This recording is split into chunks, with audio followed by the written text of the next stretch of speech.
Yeah, so I'm Tom.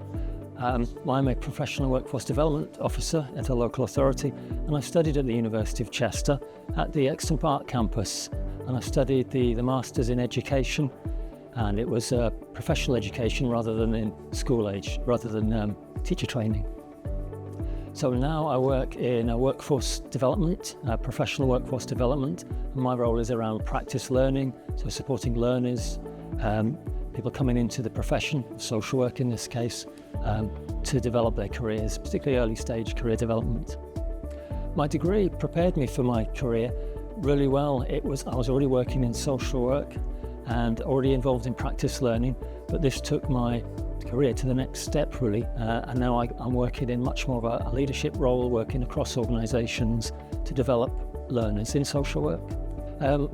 I found the University of Chester to be one of the few that really developed the Master's degree in education that was in commutable distance really.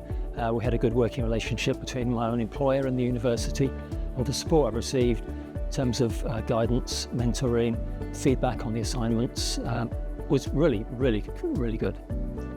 The course, really, I liked the way it was split into several modules, 6 modules over 2 years on a part-time basis.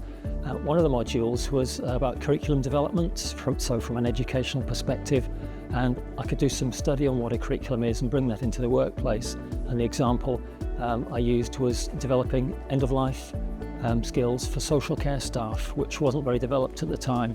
And now we have an end-of-life care course for frontline social care staff, and we've been through several cohorts. The most rewarding experience in my learning, I suppose, is twofold for me. It's my personal professional development that I gained through the master's degree. I've done things since which I wouldn't have dreamed of, like researching, publishing research, doing teaching. I've done some university lecturing since, giving me the confidence to do these things. But also in the workplace, I can support learners in a much more refined way, really, in terms of mentoring, promoting their careers and their professional development.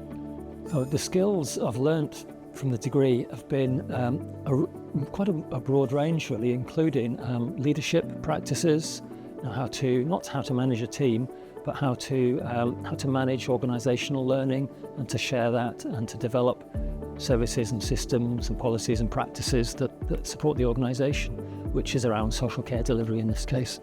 If you're thinking about going to university, I'd say think about what you want to do really, in terms of your interests, and maybe something quite personal. If you develop your interests that have a strong personal connection, you're more likely to stay with it, you're more likely to develop a career, and expand your viewpoint really. Yeah, I'd say go for it. If you're thinking about developing your career, doing a degree, developing in higher education, or bringing some extra learning into the workplace, then have a look at the CPD offers, have a look at another degree, ask your employer for potentially sponsorship or at least some negotiated time where you can have that development and study space. It's going to enhance your career and it's going to add value to your organisation and your team.